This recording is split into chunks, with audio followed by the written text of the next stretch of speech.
Welcome back to live coverage of the LATAM League Finals, joined here by the entire coverage team for today's action. Great to have your company as well, along with us at home. We've just seen match number one, Furia versus Black Dragons there. And Ace and Ollie, I know you were keeping a close eye on the match as you were calling it. Ace, we'll come to you first. Furia, as we've said, a huge team, but what can they expect now after that performance in the semi-finals? Do you think they're going to be well set up? Honestly, I think they are. I think there's a real chance for Furia to take that extra step and get themselves into a final here. I really do. Ollie, you're a fan of Furia, I know. You'll be pulling hard for them, but let's talk about the difference between the top teams in LATAM, particularly in BR6, and Furia, because even though they're good, they're not Team Liquid good. They're not like Ninjas in Pajamas good, right? Whilst they're not that good at the moment, they're going up against Team 1 in the semi-final tomorrow, and there's only 1 point difference between Furia and Team 1 inside of the regular stage 2. So, for all intents and purposes, they're a very similarly matched team. Last time that those two played each other, it was a 7-5 to Team 1, and you think about sort of transcribing that into a best of 3, there's opportunity there for Furia to pick up a round or to pick up a map. So it could be a very closely contested semi-final tomorrow between Furia and Team 1. We move on to our second match very shortly, and of course the casting pair, that you can see them on your screen. Look at them there. They're Demo and Fluke. Great to have the two of you along as well for the ride. Thanks for joining us here as well. We've seen, not the first time, but one of the very few times here in the LATAM region, Cafe played as a best of 3 map here. As a best of 3, part of best of 3 series. What's some of the weird stuff that comes out of the woodworks during best of 3 Siege, especially when it comes to map picks and maybe pocket strats, that sort of thing? Well, obviously we've been dealing with best of 1s throughout our time inside of BR6, and we're more used to seeing teams kind of signature ban. You'll see teams who will always ban this, and they'll always pick this map. They'll always want to go there, and that's because a lot of teams want to try and hide some of their maps that they want to try and play in this format. So you'll see maps that we're not really used to seeing these teams play. I'm sure there'll probably be a few times where teams will have to play maps that they're not feeling too comfortable on. I think with best of 3s, it's very easy to see what kind of series it's going to be like just off the map picks. Is it going to favor one side? Is it going to favor another? And I want to ask as well, just from a psychological standpoint here, Fluke, this obviously changes as well, right? It's not just the game rules. It's not just that we're going from best of 1 to best of 3, but now we're playing Siege with, thousands of dollars on the line, qualifications for massive tournaments. That's going to take a toll, or at least impact the way that these players play, right? Oh, 100%. The fact that the games today are dictating whether they get to the major, it's one of the most local majors that we've had in a very long time. So these teams are really fighting for the chance to be in a place where they're not only sort of, sure, fans aren't going to be there as far as I'm aware, but you've got that energy, you've got that sort of home ground. This is, in a weird way, your best opportunity. Even if you don't have that raw, it's still sort of there with you. And that sort of weighed in, it adds so much of that sort of tension and that heat today, and it's tough. We absolutely, we can be sure that these two teams are going to be playing their hearts out here. We're going to get stuck into this match, but I do want to say thank you to Ace and Ollie for joining us so far, boys. Thanks for your input today.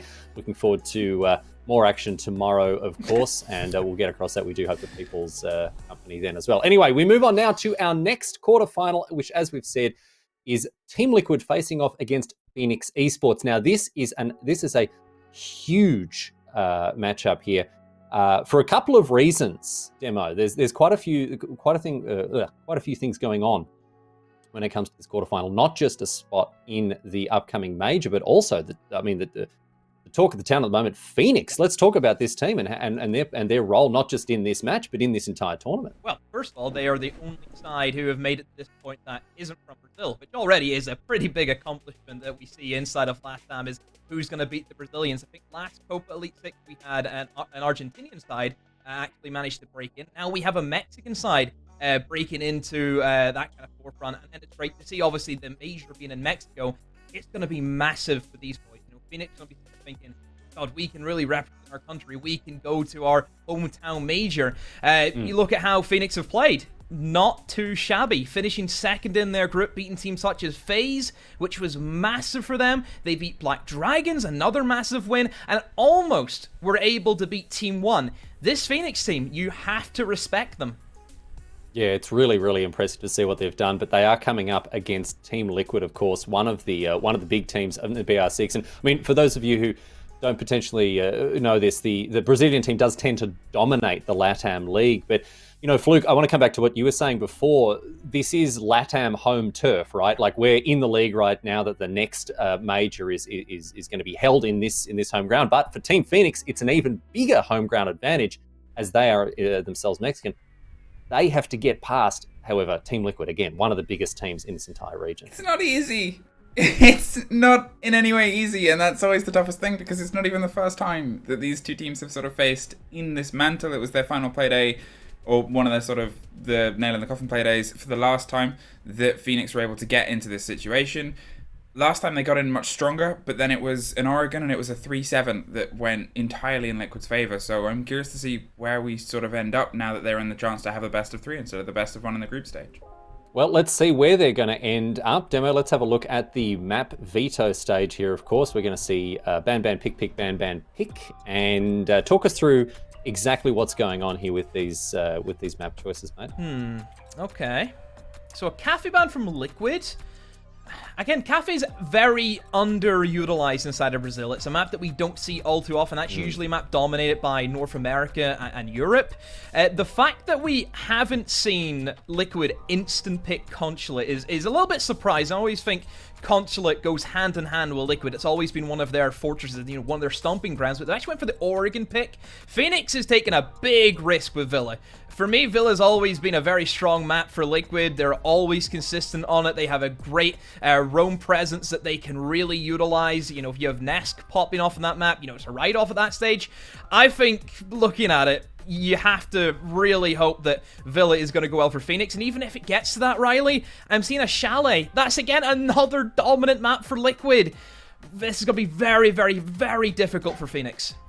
Yeah, a tough uphill battle here for this team. But look, we love an underdog story. We have seen upsets like this within BR6, and we could go so far as to see one here at the LATAM League Finals. So Villa, Oregon, and then maybe a decider in Chalet, if that's how it goes. What are your impressions here, Fluke? I want to get your your perspective on these maps, and perhaps a bit of a preview as to what we might see. Is it really going to be that big uphill battle for Fenix here? Yes and no. As I sort of said before, Oregon was where they met before, so that's dangerous second territory. Villa, it's a bit of a tricky one, because I think the way to sort of look at how the performances of these two teams have gone is Liquid haven't been as sharp in this tournament as they have been in their sort of the league to get here. It's sort of the opposite for Fenix, who have sort of struggled. They didn't have the unbeaten run they did in their first split, but the second, it was a bit of a knock. Here, though, where they've been really strong is on their defense. And Villa, if they can sort of get onto it with two of their attack starters together, they might be in a good opportunity to at least get themselves... Oregon's going to be tricky. At least get themselves to Chalet, I think. Well, let's meet the players here. We can have a quick look at who will be lining up in this match between Fenix and Team Liquid. Talk to us about this Team Fenix here, Demo. This is a team, again, these are, to be fair, the underdogs in this matchup. Yeah, they're always going to be considered underdogs. They're against the second best team in the world as it stands. So, yeah, it's going to be tough. I mean, Fenix, if I was to highlight one player in particular to keep your eye on, it's going to be Bope. I'm not kidding you, Riley. He's got some serious smoke talent. Some serious talent, so make sure you keep your eye on that man, because he will clutch up around in a heartbeat. I've also been very impressed with Morph. I think he has been a very strong player for them as well. Really, everyone pitching in, but keep your eye on those two players specifically. All right, Bope and Morph, there we go. Can have a look at that. And then let's have a look at the lineup for Liquid here, Fluke. We've seen these guys do incredible work in BR6, and we're expecting big things from them today as well. I mean, they're a roster that in that fun old cliche, don't need no introduction, but we're going to do it anyway. The player I think that we need to sort of keep our eyes on today is Nesk. If I'm going to talk about how Liquid haven't quite been able to hit the mark as tight as they are in this competition as compared to BR6, Nesk is the one who is sort of a little bit behind the slack, I think. In the BR6, he's on plus 32. In this, he is just about even. He's on plus 1. He hasn't quite been able to be that big fragging impact that I think Liquid are sort of missing alongside Parlu to really drive home that, yeah, we're Team Liquid, we're going to Mexico. Well, these teams with everything to play for right now, a slot at the Mexico Major on the line after the results of this quarterfinals are in, so you know you're going to get a good show. It's time to head down to Villa for the first match between Fenix and Team Liquid with your casters, Demo and Fluke. Thank you very much. Hey, Demo. Hello. How you doing? I'm doing good. It's been a hot minute. I know. It's good to see you here in Latin America, the lovely sunny side. Although I've heard it's been quite sunny in the UK. I'm roasting. I can imagine. I am roasting. I can hear you complaining from here. Thanks. I'm excited though. I'm super excited to get into this with you because you know it's a region that the last time I was here was SI, and correct me if I'm wrong, but I'm not. They were pretty good. Really? You don't think maybe having first place, second place, and third place is that not good? Yeah, it's pretty good. I think it's pretty good. Yeah. I want to say you made a bit of a bold statement, Fluke, and you're playing with fire. You said that Nest might not show up. Listen, what I'm saying is he hasn't been showing up to the level that he shows up. It's that weird conversation that you have about a classic great player is when they perform at just a good level, for them it feels like a slow day. If you say a lot of players are hitting even on their KD, you're like, okay, well they're still pulling their weight. I mean, the man, he still has over this tournament a 68% cost. He's contributing. Yeah. But we know what he's capable of, and we know what he's capable of in a very recent bouts. We saw him at SI, we see him in BR6 where he's plus 34. He is so monolithic in those tournaments. So not having him at that level alongside Palu, who is still at that level, is like, when are we going to get that Nesk? It's best of freeze, which I think is going to suit Liquid right down to the T. Like, let's be honest, Liquid, whenever they have a bit of momentum, they are terrifying. I think we've seen that from SI. You know, like we've seen them. They came up from, a lower bracket run in many cases, and we've seen them just how strong they can be over time. Best of three, this is where I'm going to see Nest come alive, like 100%. I think Villa is going to be a great map for Liquid to start on. Fenix obviously picking this. It's always going to be risky against Liquid. I kind of looked at the maps and I thought, what map realistically can Fenix actually go to and they have a good chance against Liquid? Yeah, I really want to see Fenix do well. I really do. I think the whole storyline where they're the Mexican side, then they could qualify into, be the hometown team. Amazing, the fact that they beat LATAM teams to get, or they beat Brazilian teams to get here. They beat FaZe, they beat Black Dragons, almost beat Team 1. But at the same time, Fluke, I'm a realist. And the realism is that they're against Team Liquid. I mean, that's the thing about it as well, is because what you've sort of seen from them as a team is great aggression. A lot of them have been very balanced in terms of getting into fights, as we see here. They don't hide from that, but they have suffered a little bit. Some of their attacks have been quite scrappy. A team that is very good at pulling apart those plays has been able to do that. And here, they've been able to sort of scrape and scrap by, but in an elongated play session, as you said, in a best-of-3 scenario where Liquid can get into their form and start to become that big problem that they can cause so many other teams, that is where we're going to see those attacks suffer more. So this is why I sort of highlighted they need to kind of hit the ground running here on Villa. I think Oregon's going to be a rocky road, and they got to see if they can try and pull themselves together on Chalet. So Liquid will be attempting a kitchen, and what they've done is extend in towards the living room, typically an area of the map that we don't see utilized, I think, to the fullest of its effect. But fair play to Liquid, they're actually going to try and use some of the roam game that you can have with this extension, and they're primarily utilizing the Pulse. I love Pulse on a site like Kitchen. Primarily, a lot of attackers will try and take above, and the information that you can gain is second to none. It lets you know if anyone's moving in, in towards C4 areas. You can relay that information over to your team, and you can also gain a lot of C4 kills. We're seeing 3 of them on the side of Liquid. 1 already being used, but Moringa still has a C4, so does PSK. So I think for Fenix, they have to watch their step. Now, obviously bringing the gridlock here to sort of allow themselves that bit of a stretch, that bit of a limitation. Soft Nomad.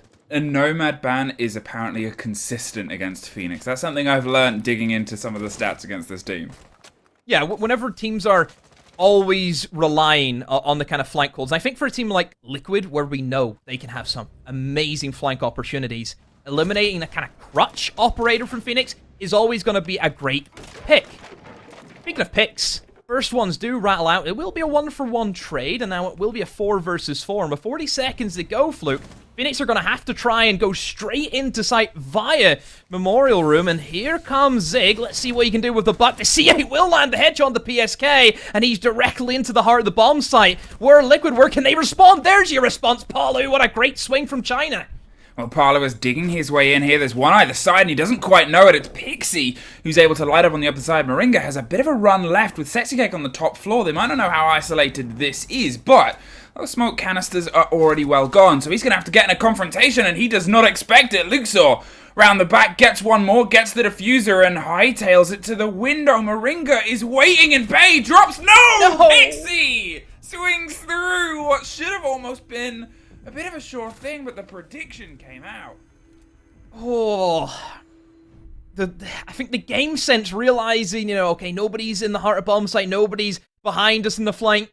It has to be one place, and it is the pantry. So I think well done to Fenix for gaining the information, and yeah, I mean, what can you say? Fenix, very, very scrappy, knowing that their whole idea of top floor takes just wasn't working out for them. What did they say? Hey, let's just try and push in, get the kills. And I think you have to highlight Zig. The fact that he won this engagement specifically was massive, Fluke. If you kill that main anchor, it just opens everything up. And I think as a defender, especially if you're off site, you know that your main anchor in sight is gone. You start to panic and realize, damn, I have to get back to site. I think this is exactly what I was talking about, though. Okay, we're looking at Kitchen as that sort of first hold. You're looking at one where it is a little bit loose, and to be fair, if any site on this map that's generally in the standard 3 is going to open itself up to that sort of mixed bag aggression where you have somebody's pushing over the top, somebody's from Memorial, potentially up round, obviously, the wine stairs towards the basement as well.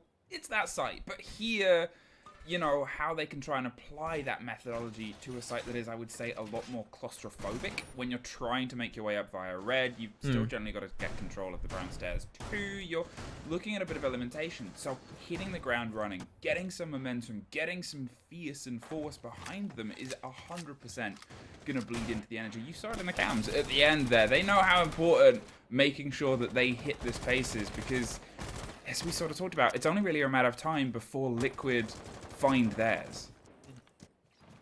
Phoenix need to come in and try and take all momentum away from just get in there, use whatever you can. If you want to target one specific player who you should be scared of, I mean, I still think that should be Nesk. But then again, it might be Palu, or maybe Sexy Cake, or maybe Maring, or maybe yes.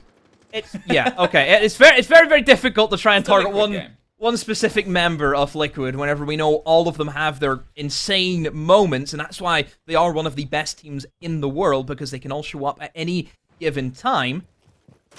But for Fenix, who do they look to have these big performances? I highlighted Bope. I think you'll see more of him on the defensive half, Luke. I think that's where you'll see him really come into his element on his main smoke role. But at the moment, it seems to be Luxor already, 2-0. That's it. It's the start you sort of want. We saw how early he was into Mudroom as well, and trying to instantly sort of put pressure onto Liquid, force them back into these situations. They're more than aware that Liquid is going to play this loose game. As you said, it is a team of such high talented historic players that they're confident. They're kind of comfortable anywhere, but it's finding the pace that is sometimes a bit of the slow in the start of their game. Here, though, with the start of the Goyos popping around the top of red, they're looking already for the angles around the study side. As I said, it's a lot more of a claustrophobic take. The Buck is going to be trying the best to work underneath, but they've still got to get control of the top of round stairs, and Nesk is the first that's under fire around that area. Yes, a classic hold from Liquid, holding in towards those main stairs, and Nesk will win an engagement against Pixie. That was the sledge outside a study window, and a very important one, as that's 2 sets of nades gone that realistically they needed, and here comes Nesk with a swing. Looked as if Boat was after a quick peek in towards the man at top of main stairs, and has not worked for him. Lux didn't get that kill, but eventually will finish off Sexy Cake. A little bit surprising that the first spray didn't kill him, but there's Palu, eliminates Luxor. Liquid's just playing their top stairs hold, finding the kills. Not much more you can say, Fluke. It was a lockdown. It was almost a flawless round, and don't mention lockdown, please. Okay, yeah, sorry. I'm sorry. It was a vault. It was a solid vault, and nobody could get in. And I think that was one of the things that we expected to see. I had that sort of question and curiosity because where we've seen Liquid at the best is sometimes on their defenses, and you're on a map that is historically good for good defense teams, good control teams as well. The map itself is a funnel in certain sites, as I highlighted here. This site as well sort of still plays towards that beat. You can offer yourself a little bit of a stretch and a roam to move underneath, but not to the same way you can in Kitchen. But what you see early on from the Liquid defense is they'll stretch themselves around the map, and they sort of know not to take the confrontations. They're not giving Fenix the isolated aggression at the pace that Fenix sort of want. And keeping them at arm's bay it's a tough game. Your team has to be, pardon the pun, watertight, and Liquid are. Liquid are a team that will, at times, I feel, maybe spread themselves a little bit too thin. They like control, like a lot of control. They want to try and gain as much access to the map as they can. You know, we're seeing an extension in towards Aviator in games. We're seeing some extension down in towards the Kitchen side. They're not afraid to kind of like single themselves out and, you know, play that lone wolf playstyle. Yeah, none of these guys are scared about being left by themselves, which in a way is good confidence. But I always think it's a massive risk. If you're against a team who knows exactly what to do in a room clear, teams that are very well coordinated in their attacks, who can get those refrags, 9 times out of 10, you will be left at a disadvantage. That's the only thing I would worry about Liquid. But then on the same side, I think Liquid, they know whenever they're beat, whenever they've lost positioning, they will fall back instantly. And I think that's it, as you can sort of see here. And Nesk is the first one that gets shut off. I think he was trying to come to the bit of the support here on the bottom of the staircase, and at that point, Palu's been able to pull away. They're not going to throw their life away just yet, as they realize that the more time you give Fenix, the more Fenix can set themselves up. Obviously, on 90 window, they can try and get themselves on the pinch on Study, and, well, that's where Palu is going. Sexy Cake is able to get one with the swing round as well, take care of Zig, and that's all of that approach there. As Zigmas goes down as well, you've lost your buck to get on underneath, you've lost your gridlock for that roam control, and Liquid have gained a lot, and this is the fastest I think we've seen this many bodies dropped. Great play from Palu. Over in towards Aviator, knowing that a lot of pressure has been applied to him. You know, we've seen the two-man job up the staircase. We've seen the sledge, and obviously Lux on the Iana.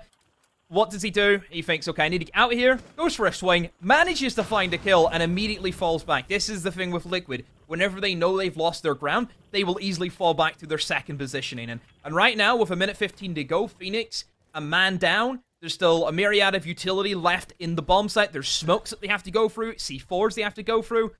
This is going to be a tough round for Fenix, and if they win that, I'll be very, very impressed. But the positioning from Liquid, it's a crack.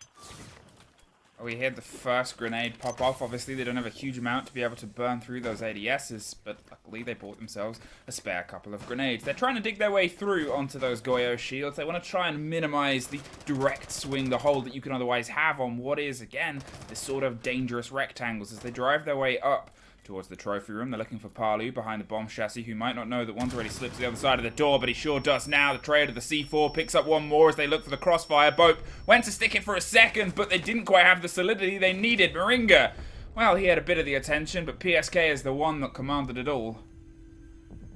Still had a bit of time to work with Fenix. Still 30 seconds before the final man dropped, but hey, they wanted to go a little bit more aggro. Good job of getting that first kill. Kind of give them that entryway into the bomb site, but at that stage, Fluke, we talked about the utility. It's too tough to break down. And Fenix fall behind.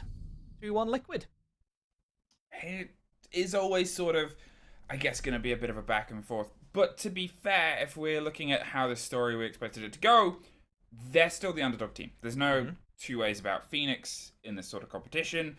They sort of came into this, and obviously before we'd seen the performance throughout this, is a bit of a second fiddle to other Mexican teams, to obviously Aferis, who didn't quite hit the mark at all. And then suddenly we have Fenix, and we have Fenix doing what Mexican teams hadn't been able to do before, which is beat Brazilian teams. I think that had happened before, on record, before we sort of had this come together. But still, that you've got to keep that in consideration here, and you've got to keep that in consideration as this is a team that has bitterly fought, and it's going to be a long day for them. But yeah, I'm still expecting it to go the distance, if that makes sense. I think whenever Fenix get in the defense, they will be a lot more comfortable. I feel, especially on a map like Villa, which I know the old kind of easy thing to say is all Villa's defender-sided. I don't think it's that clear-cut now. I definitely think the attackers have a lot of things to go with. I think with the addition of Flores in the game now as well, very, very strong operator for this map specifically. Haven't necessarily seen that come out, and I don't think... I don't know, do I want to say, do we think we'll see it? I think Fenix would have brought it out by now if we were going to see Flores. I think the thing with Flores as well is he was often seen as a bit of a fill-in against particular holds. If Goyo becomes a bit more of an obvious stretch, potentially we'll see it next time we're on AVG, where they need to sort of be able to drive in. There's not the hugest distance and difference to be able to try and drop some of those shields that are the swing and try and force them into more comfortable situations. But you got to look at how Liquid had the hold. They had half of the wall open so they could swing around from gunvolt. You're still in this sort of tricky situation. Bringing the buck in the sort of combination with obviously the sledge in that situation, you're thinking, okay, well, Flora still has a great gun. You could potentially swap that out and go with two of those 6 frag drones. Like, the information is insane that you get. I'm pretty sure you get flashes as well with them. Like, you know, it's just strong. Kid. It's just a great kit, and you can never really go wrong. Zig has managed to get the first pick. It's a great start. Being able to find Moringa C4 gone, which we know is always going to be favorable for Fenix, where they have had a bit of a slow playstyle at the moment on Villa. They haven't been the quickest team, so definitely eliminating some of that utility that could come in to bite them later on. Great to see. I don't know if that nade was meant to go up above, or was it supposed to go over and trying to kill somebody in kitchen. I'm not too sure, but still, Nesk is alive. Pantry will be open, so bit of a change of pace now, Fluke. Fenix were very heavy and trying to go above. It wasn't working for them. They were getting beaten back by the pulse information that was being gained. Now they're opting for a bit of a pantry swing and actually changing up their direction. There's still a good chunk of players over towards living room, so still another side of the map that Liquid they have to be aware of, and they're almost trying to compress Liquid and just waiting to see if Liquid are going to crumble or not. Well, one of the things that we need to take into consideration here is Sexy Cake still on the board with all of the canisters. Now, he was one of the last that was sort of fighting the fight before, but had nothing to be able to do it from the long arm reach. Here above, we've still got Parlo as a bit of support. They can try and offer those. You hear the first that pops just towards the entrance of the pantry, and that is entirely going to suffocate the potential push. Pixie, though, is able to drive his way through, with Zigmas finding one more. Bob's going to try and stick the diffuser in the meantime. Parlo tries to peel back and pull something back into the hands of Liquid here, but with Fenix getting the plant, it's suddenly all down to Sexy Cake, and I can talk up those canisters all I want, but he left with 2 of them still in pocket. Yeah, Fenix doing well to realize that there was a bit of a lack of pressure coming in from the players upstairs. I mean, Sexy Cake was just holding on to a hatch. I would have much rather seen him in some of the floor angles, holding on to the doorway, primarily in towards the kind of China door that we have, which is just towards the kind of grandfather clock area of the map. That would be primarily where I think he should have held. I think that door specifically, it's a scary one to push in from, because there's like a lot of angles if you're from an attacker perspective. And I think just having that one player holding that door, it relieves a lot of the pressure that I think Nesk was under. Nesk was under a lot of pressure. Wasn't many safe areas for him to sit in. And I think that was ultimately what kind of cracked Liquid. They just didn't feel comfortable in that setup. Okay, AVG, we got to double down and swing our way back round, and we saw a bit of creativity there from Fenix. We saw an alternate style of push as they were able to get the early body quite quickly and then try to force themselves in a slightly different route here. And I'm curious to see if we get a different style across, because previously, they sort of didn't pay much attention towards Master Bedroom. They went for a clear underneath at first, which, to be fair, when we sort of got that buck, that is what he does very well. But with the pre-opened reverse angles that Liquid are playing, I'm thinking of maybe a little bit more attention to the lateral push rather than the verticality. You might be able to wield them that early body, but they're so good at building them. Liquid will realize that Fenix had no intention of trying to challenge players upstairs, which I think is great for Liquid. Liquid want to have that control. That's the reason why they hold those certain areas, is to give them that freedom. If they had known that everyone from Fenix was pushing from, you know, the first floor rather than the top floor, probably the roamers would have been a little bit more aggressive. But it is what it is in hindsight. We can see all of this, Fluke. You know, we can now sit here and analyze on it. It's the joy.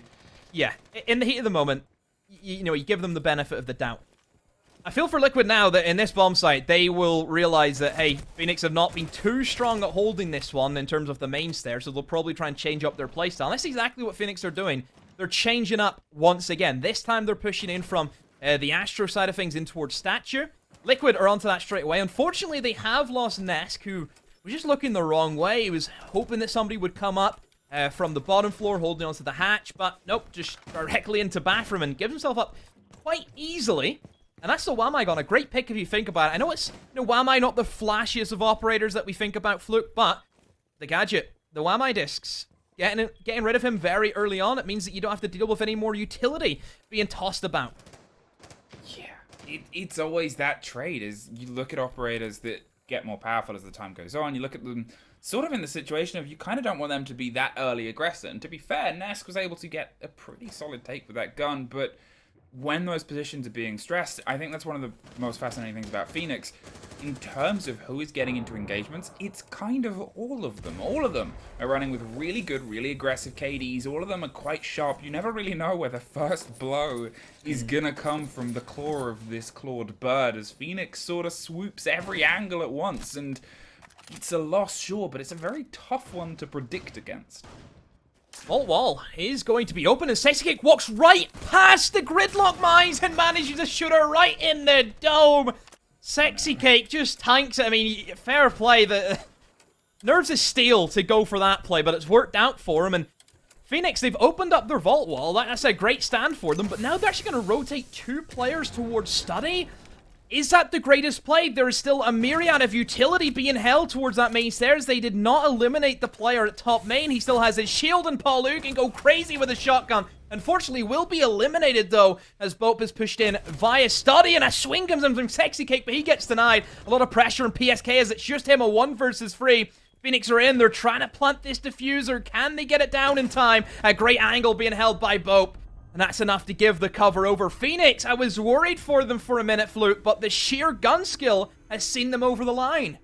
What a time for Bope to get off the kill board and find himself a triple.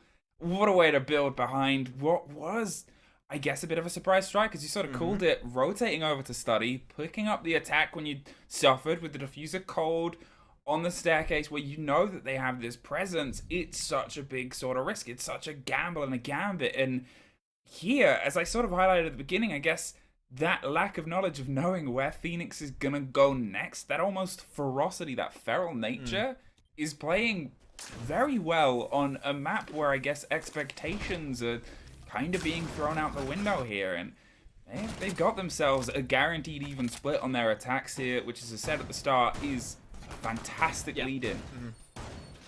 Like I said, they're much stronger, I feel, on the defensive half. That's where you'll see them come alive. So this is excellent stuff for Fenix, and there is still a massive possibility for them to just run the exact same round over. One difference that I would have loved to see Liquid make, which they didn't, would have been to bring Arcade. I think you bring that operator, you fire one Electroclaw onto the vault wall. Nobody's opened that vault wall. With Thatcher being banned out, no Maverick being a pick of interest for Fenix, Tide is a great way of denying access to that vault wall. Sure, they bring a Mute, and you're probably thinking, oh, well, Mute can still deny access. One nade over the top, that's all it takes. And that's exactly what happened the last round. Tide charges are much more difficult to place down. You can even place them on other sides of walls that you can't even get a nade to. You know, it's very, very strong mechanic, and that would be the only micro adjustment I would have loved to have seen. Wow, can Fenix drive themselves once more? See if they can put themselves in the 4-2 split here and really try and push into a solid half before they head onto their defense. Here, Liquid slightly juggled operators. They've slightly changed up positionings. Nesk again, he's a bit curious, a bit cautious if he's going to be the first point of call, but look at how many bodies are stacked of Liquid over on this side, and here it is a different player of Liquid that is suffering the first. PSK right in the core, right in the heart of this, and it's going to be the call to arms for those loose Liquid players. Good angle though from PSK, and I'm not sure if Zig's going to be ready for this.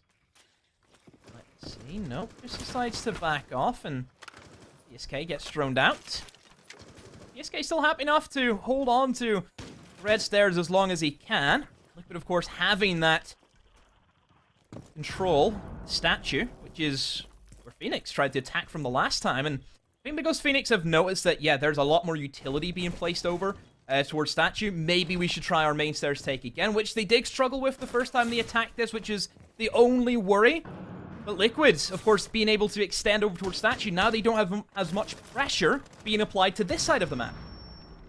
Well, can Moringa dig in on this far side? And I talked about how important that early body pick has been for Fenix so far. This time they haven't been able to get it. It's sort of building that bit of a mantle of success, I say, as Luxor drifts, drive-bys, and defies a bit of gravity there.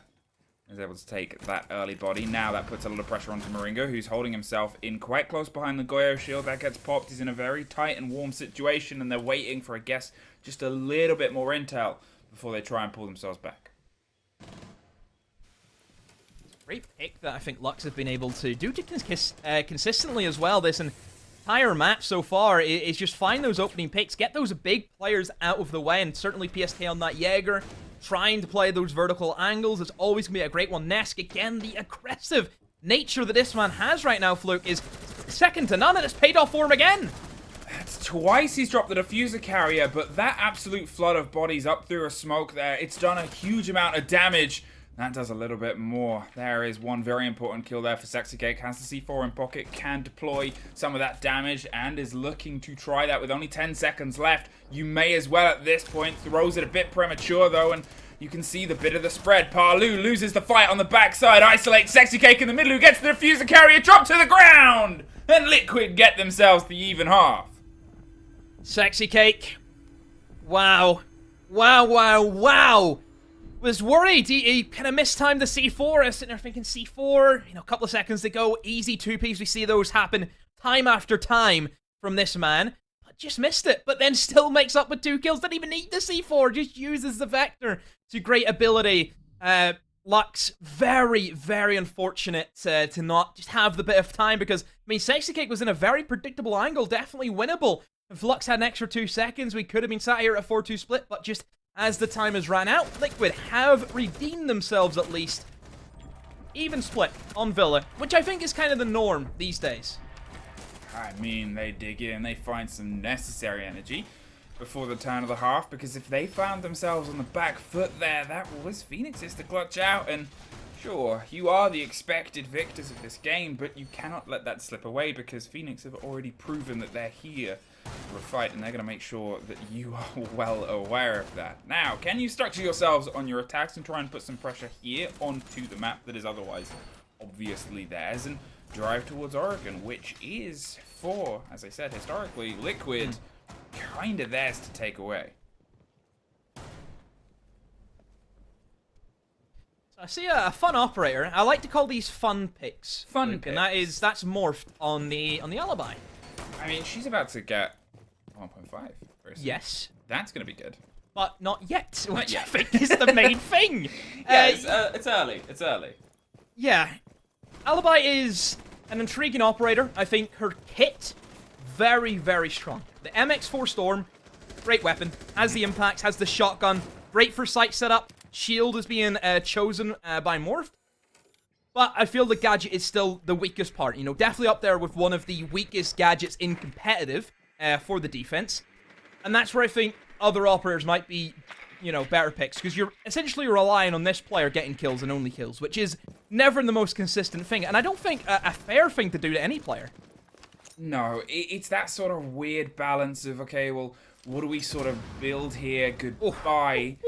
Pixie, a very early and well put together take there. That's going to sort of be a bit of a pull to arms for the rest of the players on this top floor. Fenix are going to have to try and pull back. Sexy Cake is waiting to catch anybody that got a little bit brave and a little bit bold, but nobody is otherwise in that situation. Droning ahead and consistently pushing with Palu doing the same thing on the floor below. They are really trying to force Fenix into an uncomfortable situation here. Jackal, great pickup, I think, for Liquid. Whenever Fenix are not afraid to try roam strategies, Jackal's going to be a great operator to find the information, put the pressure on those roamers. Roamers have been dealt with, of course, as Liquid have gained control of that 90 corridor, where Ness can set himself up to perhaps try and explode in towards Statue or in towards Trophy, whatever one he wants to pick. Liquid now rotating over towards Bedroom, so they will try and attempt the more standard take, opening up in towards that triple wall. There is a little bit of pressure being applied, though. From Fenix, we can see a closet hold, which is very common these days. You'll see teams play one man inside a closet, and Fluke, he's essentially there to, I suppose, just a suicide hold. He will eventually die, but he's going to try his damnedest to get as many kills and waste as much utility as he can. That's it. You just have a big burn through. You just have yourself in a situation. It's being pinged out, and we've already had a demonstration of how talented they can be with grenades. But with 45 seconds left, Liquid have to start thinking of their execute. They've got to start thinking of their exit strategy here, because they're a team that can do it very well. You know, that's a focus. And there it is, the drive round onto the backside of Trophy as they win a fight on the opposite side. Sexy Cake is actually going to thirst a little bit further for more. They've got the diffuser. They need to try and start thinking of other ways, because the longer they're at, this is what comes back. The grenades over the top. Moringa gets a kill, and Sexy Cake finally tries to stick it in the close corner there, with Nesk offering all the support that he can. But Morphed has gone for the rotate round on the opposite side. PSK's on the window just behind him. He's entirely isolated and cut off by Liquid players, but he somehow sneaks through. Gets the first. There's Bope underneath, getting one more. Sexy Cake, however, has been able to drop off. They're long-arming it. He can't quite get the shot. He's pre-firing a little bit wide. He finally finds it just... 27 seconds left. Sexy Cake underneath, under pressure. PSK just pulls that one out. Nope, I can't do this. I can't do this already. No, this is way too much. Bit of a calamity round from Liquid. Great execute. We've seen Sexy Cake and Nesk drive straight in towards Trophy, explode into the bomb site in a great position to plant. Sexy Cake, a little bit greedy, like you said, Fluke. About 10 seconds him trying to jiggle peek, find a kill where he had the diffuser, could have planted way earlier, planted in a corner, which they then opened up to trying to hold from below. Somehow, some way, Morph has been able to swing into the bomb site, get the kill onto Nesk, then almost pull off one of the best diffusers I have ever seen, and just by the skin off their teeth, Liquid have been able to down him and win the round. It was about 0.6 left on that diffuser there, and to make that call, because obviously we saw the Mozzie get into the fight almost instantly after, so the Mozzie had set off at that point, wasn't watching from above. They said, I'm just going to go for this. We know that, like, ooh, that was close, Liquid. That was a bit uncomfortably close. Yeah, I don't know. I don't know what to say. Okay, interesting from Fenix. Right off the rip, they have fully reinforced the four walls inside of AVG.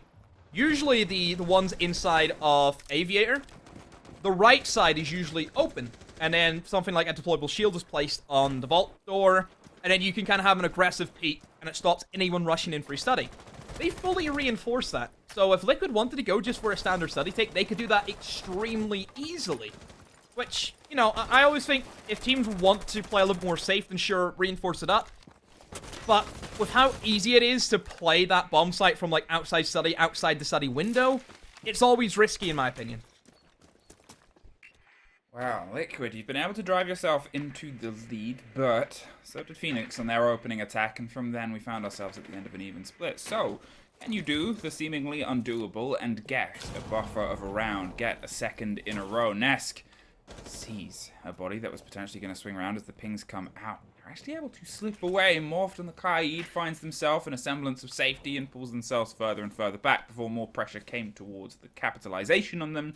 They're not quite throwing themselves in as that multi-pronged attack that Fenix were doing. Liquid are making sure that Nesk is steadily droned ahead. Yana getting droned in whenever she can easily do it herself, which she is now going to do. So Nesk finding out the information. 1 on 90, it will be the Cade, but has slowly moved his way back. And Liquid just looking for your normal 90 take, opening up that vault wall, and then they'll usually try and flood in and plant right beside the vault door. Flores, this is the operator that I feel is extremely strong on Villa. The utility that I feel is placed for a lot of these teams who defend this bomb site. It's very difficult to deal with. For example, what we're dealing with right now, we're seeing a Melusi charge right in the middle of a corridor. Running into that and trying to stab that is not going to be a possibility, so operators like Flores can make quick work of that. The information that you're going to also gain from the Flores drones is second to none. 6 drones, like I said, his 4 explosive drones and his 2 regular drones. Sexy Cake, unfortunately, has been picked off. A quick aggressive swing from the Jaeger. He's still alive, though. He can try and get picked back up by Polu, but that is going to waste just a little bit of time from Liquid, and with 45 seconds to go, they haven't really got any pressure at all, and it's going to be a little bit difficult, I feel, for them to actually execute into where they want to be, which will be that Aviator. Yeah, it's a steady block of the four walls, as you pointed out before. Sexy Cake still going to try and find the fight, and then remembers they have 2 grenades in their pocket. First goes a little bit too deep, but they use that as the cover to hop in, as does Nesk, who gets the double with Palu finding one more. A flawless for Liquid, who drive themselves into that buffer. They have that round between them, and they only have 2 rounds that separates them from taking Fenix's map. Very strong from Liquid. Starting off, clearing out roamers. I think the pick and the echo is so crucial. We see how strong echo can be, and whenever Liquid, at times, the round or the time counter can kind of get away from them a little bit. Echo, very, very strong operator to deny them, but thankfully for Liquid, they got rid of the echo early on. So far from Fenix on their defense, I think a little bit more aggression would do them well. It looks as if they're letting Liquid run the show at this stage, which they shouldn't do. They should be bringing it to Liquid. They should have nothing to be scared of Liquid. I think they've shown in their attacking half, Luke, that they have as good as gun skill as what Liquid does. Yeah. Where's that same aggressive nature that we've seen from the attacking Fenix? Where is the now aggressive defensive Fenix? I think that's it, and I think that this lineup, sure, we're on a side that we haven't seen before, but it sparks a little bit more joy in me in terms of stopping the approach that we've seen. Mute against a Flores. If a team is going to continually blame Flores, you have to pay attention to that. You have to look towards other options. The Mute, obviously, on the board for that situation. The Aruni to get yourself a bit of a stretch and a bit of a control as well. So just burn some of the resources. We've seen how resource-heavy Liquid are on their approach. We saw an Iana being droned by about 3 drones. They have to find ways to try and remove that. And I kind of hope to see more of this lineup on the other sites as well. And I want to see a bit of an extension into, as you said, you've got to find responses to what is slowing down Liquid's play so you can bring your own pace back into this game. Rooney, very, very strong operator in the current meta. I think great in many uses. Can be a roamer, can sit on site, you know, with a very strong gun, can go on a roam game. I think the laser gates, or laser gates, if you're Tim, I've been working that, I think, all invite. I think they're able to get a lot of them in. Yep. I think the kind of, it's a bit of a soft, like, Jaeger / Wamai kind of thing going on as well. So, very, very strong, with a lot of utility, a lot of opportunities to really make her shine. This is such an extension here towards, obviously, the rest of the first floor. Sometimes you'll see, you know, maybe a body playing in library, and then they'll pull themselves back via mudroom and head back to the site. But here, they've fully set up inside. They have that little central vault reinforced. The wall isn't quite able to be swung around from the library side. It's tough for them to sort of dig in and get this Aruni out, and they're just going to try and formulate a way to get some control elsewhere around them, put them into an uncomfortable situation. But I believe the hatch was open, and they've taken that as a drop, potentially, and that's able to, I guess, buy themselves a lot of time. 1:30 wasted. They've slowly got a bit of control here, but there's still bodies, there's still angles, there's still holes for them to use. So, Liquid, very thorough in their drone work, and they will spot out one player upstairs in Astro. Palu playing by himself, and that's, again, another highlight for Liquid is on attack, they'll just let players walk about wherever they want to go. As long as they have the drone work and they're comfortable in what they're doing, they're happy enough to sit and play their own game. And Palu rewards Liquid with an opening kill. Zig goes down. And Palu potentially gets second. No, but will have that swing. Palu gone. It's going to be a 4-4. 50 seconds to go. Liquid begin their remodel of that top floor, opening up the angles and clearing out anyone who may be lurking inside of Dining Nest. Great reactions. Maringo with another. Looks as if Fenix, they tried a little bit of aggression, Fluke, and it's actually punished them. Yeah, things have otherwise sort of slipped away. Obviously, they're on a site that doesn't bode itself well in terms of getting in on the steadier hold here. The spray comes up through, but Morph suffers more than Moringa, and there's Sexy Cake to lock it off. Puts them in a 1 versus, well, a 0 versus 4. Puts themselves on map point 6-3. 4 threaded in a row. Only 1 more to go, Liquid. Very confident Liquid. And I don't even think Liquid are doing anything too flashy. No. It's just a safe siege, and Liquid, this is, as we know, a massive game for themselves. I know how much we've highlighted Fenix. Liquid want to be at the major as much as any other team, and I think Liquid are expected. You know, they have the expectations of qualifying for every major at this stage, with the form that Liquid have been on in the past year, we expect them to be at these events. Liquid don't want to end up as what's happened to FaZe. They want to come in here and get the job done. Whenever the pressure's on Liquid and they need to get a win, they will come in and they will get it. Yeah, Liquid are very, very decisive in how they play their Siege. Yes. I think that's the thing about it as well, is what we saw from Liquid at SI is they did have bad days. And I thought it was always, you know, it was that conversation of the best of one. What put them down to the lower bracket was a bad day at the office for Liquid. But one bad day doesn't equal a bad performance, as they then proved. They drove themselves all the way to the grand final from that. A bad day to a great week, I suppose. Yeah, exactly. And I think that was one of the sort of moments in the questions here when we sort of looked at the group stages, looked at the best of ones, looked how they had sort of shaped out for Team Liquid, and you're thinking, okay, was this a bad day at the office here? And, you know, maybe the fact that FaZe was struggling so much sort of went, or could it be potentially more?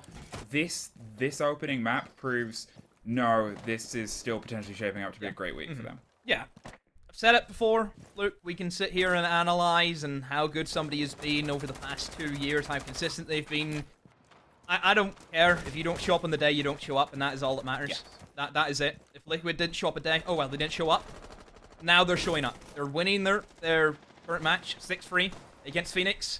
They've got now quite a big safety net. If they drop some rounds, they drop some rounds, but they still are in a great position, and Liquid have came in here today, and they know exactly what they want to do. They played very basic Siege, but they've done it correct. You know, they're playing Siege. They're not playing fancy Siege, they're playing Siege. Yeah, and I think that's one of the things for when, you know, when you comment and you say something like, oh, they're playing basic Siege, they're playing standard Siege, that's a compliment.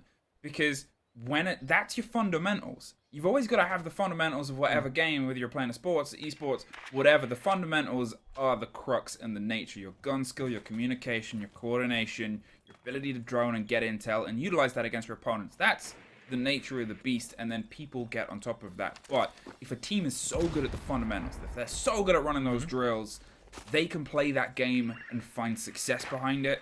That is entirely what Liquid are doing right now, and that, for the money so far, is all they need to do. Flores, showcasing one element that people forget, is yes, he's great at destroying utility, gaining information, but the fact that he is one of 2 operators on attack, well, one of 2, their main gadget, but obviously nades exist, that can physically move a defender out of a position. The only other operator who can do that is Capitao, and of course, like I said, anyone with nades. Very, very strong kind of characteristic that you can bring with this operator is the fact that you can move one roamer into an area that they don't want to be, right into the sight lines of an attacker. It's a bit like the way Jackal, people would play Jackal to move player from, you know, one position to another. You can do exactly the same with Flores.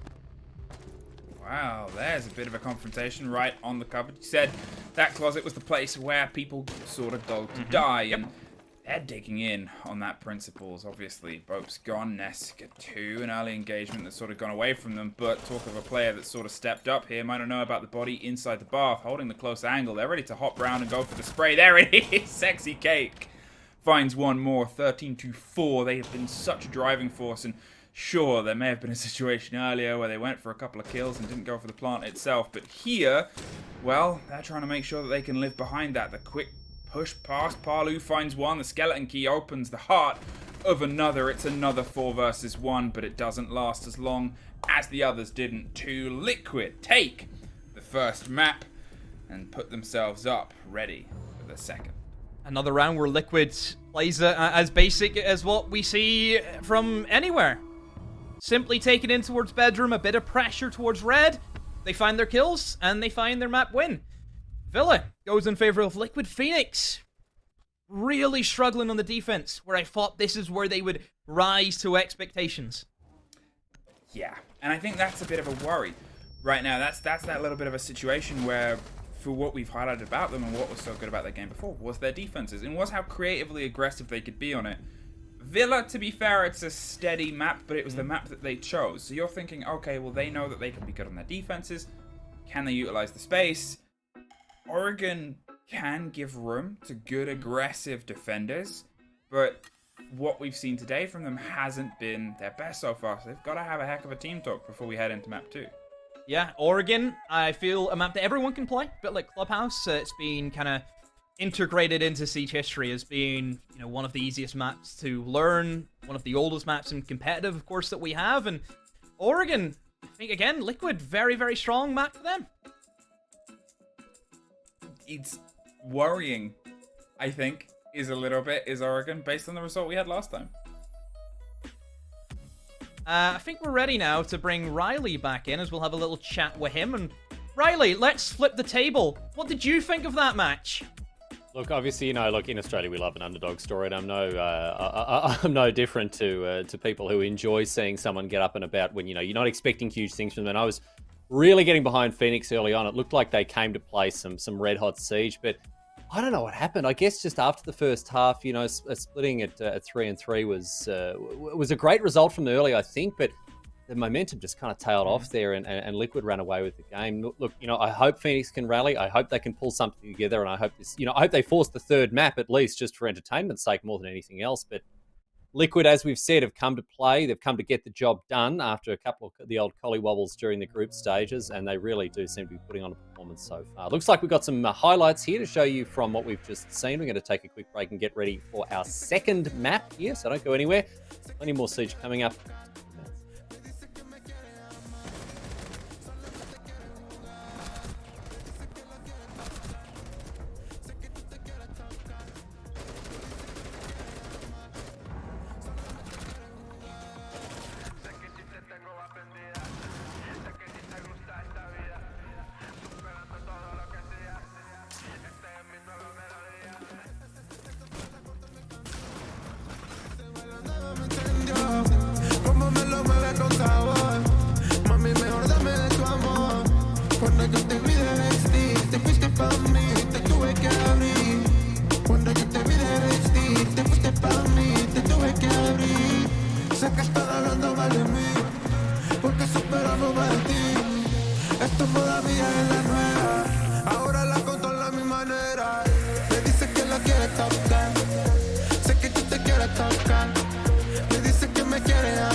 Cuando ella lo desea, lo compramos pa' que vea.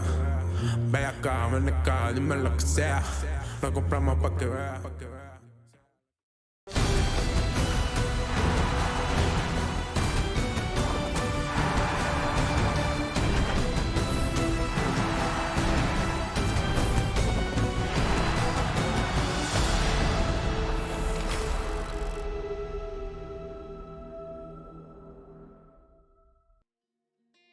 Welcome back to live coverage of the LATAM League Finals. Riley Knight at the desk alongside the two casters for this map here. We've got Demo, we've got Fluke, and it's great to have your company. Thanks for choosing to join us, spend your weekend with us. Of course, it's not just today that we're going to be getting across all this action, but tomorrow as well with the semis and the final. If you've just joined us, welcome. By all means, welcome. It's great to have you. We've just seen Team Fenix go down to Liquid 7-3 in the first one, and Demo, look, we're not going to blow smoke up people's bums here. We do expect Linux to win. Liquid to win here. Fenix really on the back foot now, map down. Yeah, I think with them going in, Villa as their map pick, it was a risky one. We always know that Villa, very, very strong map for Liquid, and now they're kind of out of the frying pan, Riley, and into, well, a big fire, I think, in Oregon. We head now to Oregon. Yeah, what are your expectations for this map, Luke? I know it's sort of like a default map. Actually, no, it looks like we're about to go right down to it, so we're going to find out. We don't have to ask Luke's opinion. We're going to get straight into it. We're heading down to Oregon right here, right now. Players are in readiness. So let's get underway with our second map here. Fenix versus Liquid on Oregon. And that's it. And I guess I can give my thoughts now. I want to know. It's dangerous. But my expectations are for Fenix. I need them to show me a little bit more. Liquid, they're grooving. They're at their pace. They're at the level. They're happy. They're in their zone. They're in, what's that meme? It's like, in my lane, moisturized, having a good time, unbothered. That's Liquid right now. You've lost me. I need Jenna here. She'll get it. Right. But Fenix, we know that there's this capability. We know that there's this expectation. It can come alive here, and I guess it has to. They're starting on their defenses, so very early on, I think we're going to get a taste of how this is going to go. They've got to get some of these early rounds. Mm-hmm. It's always a tough thing to compare two teams who have never played each other before. They have. On this map. Oh, did they? Once. Oh, yes. Yes, they did. I said it. Yeah, once they played. And it was in Oregon, wasn't it? It was Oregon. It was 3-7. Yeah. Mm-hmm. I mean, that's already scary signs. Yeah. Is it not? Oh, yeah. 100%. That is like this huge worry because it's something where, it's Liquid's choice. They know they've been successful here before. We've already said and commented on the fact that they're playing, very well-controlled Siege. They're playing sort of well-paced Siege, and they're not stressed. And here, they're now on their, in a way, home turf, home territory, bagged a win, one away from getting themselves to Mexico. So, Oregon. One of the most, I think, basic maps that we can ever have in Siege. Yeah? So simple to understand. Bomb sites, very, very easy. And one thing I love about Oregon as well is that every bomb site is playable, which for me is always a great thing from a viewer perspective, is that really any site can come out anytime, and you can definitely see defenders win on it. I don't know if Fenix are too well-rounded in all four. I know that usually teams will either have their third bomb site being meeting and dining, meeting kitchen or kitchen dining, either or. It's very rare you would find a team well-rounded at all four, but whenever you do, they're a team that you should fear. Yeah, and I think, if you're looking at Oregon as well, it's a sort of map and it's a name that's synonymous with comp. It was the site of many sort of Heartwinds and Fells before it had its changes. It's become a little bit more solidified. In terms of the map itself, sure, I think the only real flirtation that we've seen in terms of developing Oregon over the past split across the world's play is the taller extensions inside the middle, inside meeting. People have looked to sort of have E-Box hatch open, and they've gone, okay, well, let's explore a little bit. Meeting walls, yeah. Yeah. And, I feel like Fenix aren't going to run with those too much because they're well aware that this approach from Liquid has been so solid. There's the start. There's a drone. There's Boat just sort of slipping away there. I thought he was going to swing with a super shorty, but no, decides to back off. Very lucky as well, because Sexy Cake with that C70 would have riddled him with a bunch of shots and easily would have killed him. I don't know if this shotgun can kill somebody at that range, like just instantly. I don't know the damage output, because I don't really use it all that often. Mostly because Mozzie lost his a long time ago. I remember the days of the Mozzie with the super shorty and the damage that could be done. Are they aware of that? Low player finds one, finds two. Sexy Cake on the tear. The default still up, but did not care. They drove through the opening two bodies there, took both of them out of the picture. Very, very rough right now for Fenix, losing two players inside of Freezer. I mean, they've double stacked to at least guarantee one kill, and both of them have lost the engagements. That's the kind of stuff that will cost you rounds, and against a team like Liquid, they flourish in those situations. If you give Liquid an inch, you've gave them a mile. I think that's the big worry as well, is we knew entirely what the game was. We saw the drone come around the corner. Parlu gets one from the hatch, pulls their way down. Zigmas has found his way in and amongst the meat of the site, hit by an air jab though, and Moringa's able to get the pickup, leaves just morphed alone in elbow, finds the first, cannot find the second, and Liquid built on the back of a behemoth, taking control, cool as you like, inside of a freezer, and finding a double. Both of them were prepared for the engagement, but I'm heavily reminded of the end, or in a way the start of Star Wars, where Darth Vader just sort of charges through the corridor and takes care of all the rebels. You know that scene? Mm-hmm. Oh, yes. That's sexy cake Rogue One. in that moment. You don't have to ask me about Star Wars. No, I know all too much. Good. All too much. But, I mean, what can you say? A pummeling round for Liquid. Sexy Cake, having those 2 kills. There should have been a trade, and that was it. There should have been a trade. If they had gotten away with a 4-4, I think it would have been alright. Nothing really to worry about, but losing 2 players in Freezer, it puts a lot of pressure on the remaining 3, and from there, Liquid just play their siege, playing it safe, finding their kills. From there, they take an easy round. It's the worry. I said what we need to see from Fenix is early. They could sort of get themselves to an even half, but I think most of that has to come from the earlier half, because if it doesn't, it's only going to sort of slip further and further away from them. You know, it's just that bit of a concern, because what we hyped them up about as well was their gun skill, was their ability to sort of take fights, and they lost a 2 versus 1 where they'd entirely... It's not that they weren't aware the fight was coming, because they set themselves up and let that drone hit them and didn't move for the sole purpose of expecting that fight. It's unfortunate, but unfortunate leads to demoralized, and demoralized leads to more of those incidents happening. Yep. Liquid.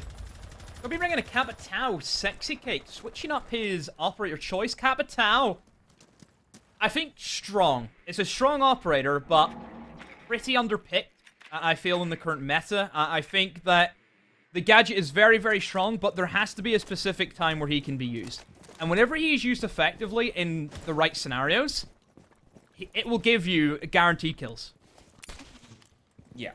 And I think... Sure, obviously, he dropped off a load when the Wamai changes sort of came, and you know, the change to the meta sort of came through, but since then, he's been able to pick himself back up, talking Sexy Cake, finds another entrance. That's the 3rd different player. Was that just a window bang? You just spray for the barricade and get him? Oh, I hope not, because if that's the case, then unlucky morphed. We haven't done a morph pun yet, which we'll try and get in, hopefully. Yeah, I say we've got time. We might not have a lot of time. We'll do our best to try and slip one in. For now, they've been able to slip themselves in, get that trophy control a little bit. Trophy becomes a massive battleground. You've got to try and clear some of the utility from Attic, especially if they're trying to loop things over the top. There is a C4 that's in the pocket of Luxor. You've got to try and force some attention elsewhere. It's going to be a bit of a push up here. That's one way. Take care of a disc. Oh no, it was a Banshee. Still a good position, though, for Ness to clear out, and now that he knows that White Stairs is clear... Oh, the impact trick not working.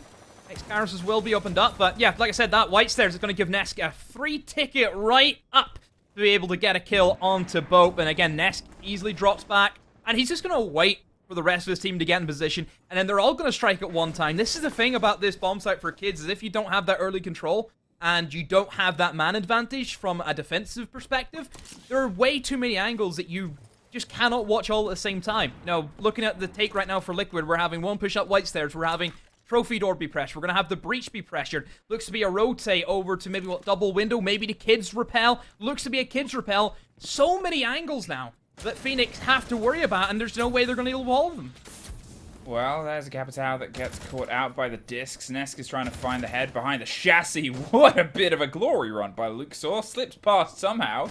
Gets into a bit of a new dangerous position so they can try and swing around and apply the pressure onto the foosball table. 20 seconds. Still a C4 in pocket as well, and they've got to start trying to drive it. Oh no, wait, there it goes, and it doesn't quite get what it wanted to on the top of White Stairs. Nesk needs to survive up there to try and cause as much drama as possible. As the swing comes around, they sort of give their life away, and while the confrontation happens in their favor, there's the swing onto the final. Well, my Liquid left themselves not much time, but the positioning is what paid off in the end.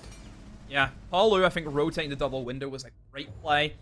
Then you're having one guy from Trophy, one guy from Breach, one guy from Wyatt, one guy from double window, and that's just where all the crossfires, it will win you the round just down to man advantage. That's exactly what Liquid had, is they had those 2 opening kills. Sure, it was a little bit scrappy. I don't think the execute was as clean to Liquid's Liquid standard, but they still had enough men to see them over the finish line. So yeah, I think Liquid having those opening kills, Fenix giving them away very early on, and right now, Fenix, this is the position you do not want to be in. You're up against Liquid, who already have momentum from the last map. You've now gave them a 2-round momentum on Oregon. All right, Fenix. This is a bit of a Come on, dicey Fenix. situation. You're rallying behind them because we know what they're capable of. They were able to prove that in the opening half of Villa. They were able to sort of show their skill, and it was built on their attacks, which had otherwise been their weakest part in their play. Their defenses were creative, they were aggressive, and here they just don't seem... If I'm going to say that Liquid didn't seem ready for where the push was coming from, here Fenix seemed ready for where the push is coming from, but not for the sheer force of the push. The amount of utility that's being driven through them, you sort of want to look to the potential of the Wamai being a little bit more malleable, maybe even doing some, you know, big cojones plays and picking up shields and going for rotations and trying to respond to Liquid in more solid ways. I'm sad. I am sad, Fluke. It's Fenix. I had really hoped they'd come in here and gave us a great game of Siege, which they can still totally do 2-0. Yeah. It's only 2 rounds. It definitely is. But honestly, if you have watched Fenix throughout this week and how they've played, you will know that they are much, much better than what they have shown us. Like, 100% they are much, much better. And I know they have it in them, and I know that they're going to show us. I know they're going to show us. Well, this is very dangerous. It's not quite able to see the spider. There it is. I'm assuming The they just spider. pop- Yeah, Is it a lot more crab-like, perhaps? Yeah, but it's Mozzie. He's Aussie. And Yeah. of course, that is the home of spiders. Yeah. Oh, goodbye. That's the top of tower. Home of E3, C4s. not the home of Nesk. As he's entirely taken out there quite early. You lose, obviously, your Zoth. There's a lot of charges to get through some of what is otherwise in front of them. They still have a lot of potential. They have a sledge for any of the castles if they want to get themselves close enough. They have more than enough to burn any ADSs that just don't exist this time, this round. So it's actually a very different play style here, and they're probably wanting to, I guess, see what they can do with those grenades in the hands of Parley.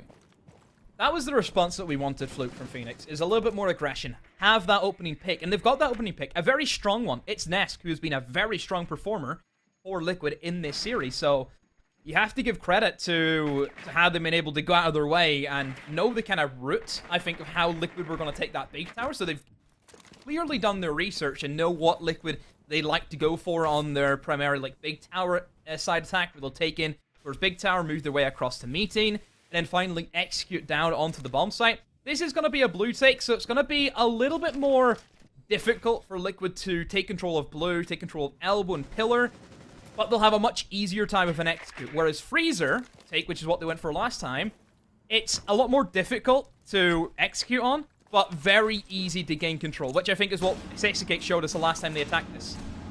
Well, there's the expectations for ADSs to have to burn round. They threw them, but there's obviously nobody there. There's, a bit of an escape from Mozzie last second as the pressure starts to come through. The canister is able to cover some of the movement. Look how aggressive they are inside E-Box, holding the angle, sprayed through your own man, but got the kill and the lockdown in the meantime. Picks the diffuser back up. Hello? There's the gift of the hyper-aggressive body. Parlu's just seen a sliver of one more. Hasn't died as of yet, so it's more than happy. But you've got 10 seconds. You've got a diffuser, and you've got a 2 versus 2 situation. All Fenix have to do is try and hold in. It's a 1 versus 1. The body is all the way by the pillar. Parlu is going to try and get himself stuck round as Luxor comes around the corner and gets the finish for their first round.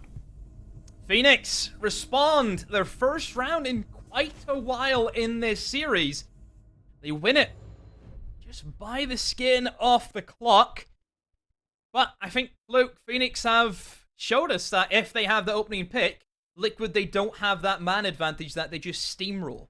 If you put Liquid at that back foot, we still know Liquid can win rounds, even if it's, 1v4 or 1v3, whatever it is. But it gives Fenix a much more fighting chance than what they've had previously. It's still this worrying early game, though. I think that's the main thing, is sometimes these rounds happen, and you expect Liquid to also step themselves up. you need Fenix to, I guess, expect that as well, and try and double down, try and respond to it. As I've sort of highlighted, I want to see a little bit more of that mobile aggression. I want to see a little bit more of them responding, I guess, heavier, more directly to the ideas of the push, because as I said, Liquid stacks themselves and then tries to knock it all down. With a huge bout and burst of utility, they try and batter their way through whatever wall is put in front of them. You gotta try and build a sturdier wall. Okay. So, into the dining and kitchen bomb site. Usually, this is the third pick bomb site. We usually go basement, we go kids, and then if we get to it, we go to this bomb site. So this is probably one of my most favorite bomb sites in, like, any map, Luke, is this one. Because of the shower area. I think the shower area is so fun to watch play out whenever attackers just have not got it unlocked. Because the amount of times where I've seen a defender just simply slip up the inside of the shower corridor and get 2 pieces and 3 pieces, it's insane, and it's so fun to watch. Yeah, I think when anything's unguarded on this map, I think whenever there's that sort of moment where you're able to, I guess, slip through a certain situation and try and find anything that's potentially unguarded, Oregon can become kind of circular in some aspects. A lot of flanks, yeah. Yeah. You're on the flank, and I don't mean the podcast. You know, we've seen plenty of times where flanks come in big for teams. Some teams really rely on, like, one player making flanks. They really do. I don't think Liquid are a team that relies on that, necessarily. Like I said, you know, Liquid are a team, they rely very heavily on their map control. Fenix, on the other hand, I've seen, from so far this week, I've seen a lot of kind of, like, backstabs, where they have one man just come up behind, find, you know, 1 kill, 2 kills. I'd say a bit like we've seen Frano from Secret in the past. I think he was very much that kind of player where you look at and you know that, yeah, he's going to crouch walk and find these 2 pieces out of nowhere and really turn the tide for their team. Luxor's doing everything they can to try and hold on to the top of the small tower. The Rotero drone swings round, as do the bodies at the same time, blinded. And Sexy Cake's able to get the lockdown, but Pixie from beneath gets the kill through the open. A great take, the floor. Perpetually dangerous. That's that aggressive response that we want. They're able to build themselves to a trade on what was a sacrificial play just from the sheer amount of attention taken by that body inside.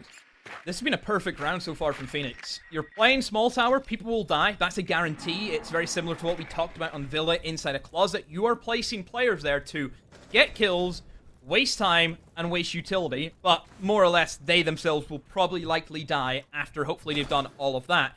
They've come out with 3 kills, and Liquid have only got 2. Liquid are severely down on utility. They have lost nades, of course, from Paulu. They've lost nomads, which they probably would have liked. You know, we just mentioned about the shower area can be very scary. You're not going to be able to stop that. You've lost Nesk, so you don't have that explosive energy of somebody pushing into the bomb site. They are now a very weakened Liquid. Fenix, rightly so, have gave complete control to dining because they know they don't need it. They can hold this from kitchen. Now, I know, obviously, they're 2 very different maps, but you've always got to take into consideration just how quick Fenix have been at responding to the danger here. There's the spray around the side. PSK gets the diffuser off. In the meantime, Sexy Cake pulls off the cover. The angle's towards the opposite side. Bob goes down. There's a pickup and a clutch. I agree. Like, what do I say to this? They've just walked in the dining. He is planted pretty much in the open. He's got a little bit of cover, but can still easily be killed. And 2 guys come... I don't know. I don't know. Can we get a replay, please? Can we see a replay of this? Because I too would like to see another little side to this. Just simply planted. And I think the key thing, Fluke, is that I think Pixie was just not in the right position to assist his other 2. He was upstairs, I think, in kids. You have to question that positioning. You have to. Because if you know the last 2 guys are in towards small tower... Like, they're not going to drive for a plant there. And also, they're not going to go above. But why would Liquid go above there? They don't have the utility. They don't have the time. Like, they had, what, 50 seconds left? You're not going to rotate upstairs and do a full clear. It's just... Okay, I was about to compliment, and to be fair, okay, my compliment for Fenix still stands. Is over those past couple of rounds, First half of the round was good. Very, very first, and entirely that is they got into confrontation so early. What we saw on Villa was Liquid were allowed a minute and a half, 2 minutes of droning out the entire map. Yeah. And they would drone themselves here. Look at the response that we've got from Fenix over these past 2 rounds. Is they're not letting them get that bit of play. Sure, Yes. Liquid have their pre-plays, but they're not allowed to play their Liquid game. And I think that's a great point, Flip, because now look at the response of Liquid. They've run a Lion. You don't have to do your drone work if you can scan everyone on the map. So, quite rightly so, great point you've made. And yeah, Liquid, now they bring out their Lion. This is an operator that I think they're known for. They're not afraid to play this operator. They can play this aggressive playstyle, this explosiveness that I think Nest benefits off the information you gain from Lion. So, yeah, it's going to be a great pickup for them. Wow, can Fenix try and battle back against it? There That's it is. what we want. That They right there. almost took care of Sexy Cake, took the line out before it could even begin to growl, removed from the board, and exactly right. That is what we want. We need to see that play. They're stopping this drone game. They're stopping this intel game. They're stopping Liquid be comfortable. Because that is when they're able to really structure themselves, pinpoint weaknesses, and punish teams for it. They just, I'm going to kind of not mix words, they threw the previous round. It really should have been theirs. They got a little bit too complacent. Here, though, they're making sure that complacency isn't sticking around. They could have responded poorly. They have not. They've made sure that they can be sharp across the board. Look at Liquid. They're a little bit stuck. They're a little bit sort of trying to pull themselves into a situation. This is maybe one of the few times we've seen them not move quickly and aggressively, and Luxor is able to punish that. Perfect. Fenix, they've set up a kind of triangle formation in towards the trophy, the bedroom, and in towards armory. They have great coverage of each other. And they're also adding in aggressive jump outs from their smoke player, jumping out of white to try and eliminate anyone who may be repelling, anyone outside a double door, wherever it is. This is perfectly timed. They've even fell back from bedroom, and they've reinforced it up as well. Another perfect half from Fenix. Let's see if they can finish off with a better second half and win this round. Well, Morphed is the next off the board. Sexy Cake goes for a little bit of a slip back outside as they restructure and retake the top of Armory. They're sort of a bit angled, but they're still a bit concerned right now as the approach is coming through. Phoenix have some structure. They have themselves with this even body. They have 45 seconds. It seems like they want to get a little bit aggressive over the top. As I commented on before, Trophy is always still a little bit dangerous, especially when they have some of this pressure before. The jam is going to be the play. They've got to try and dig themselves underneath. The grenade does the work it needs to. The ex-Kairos are allowed to do it too.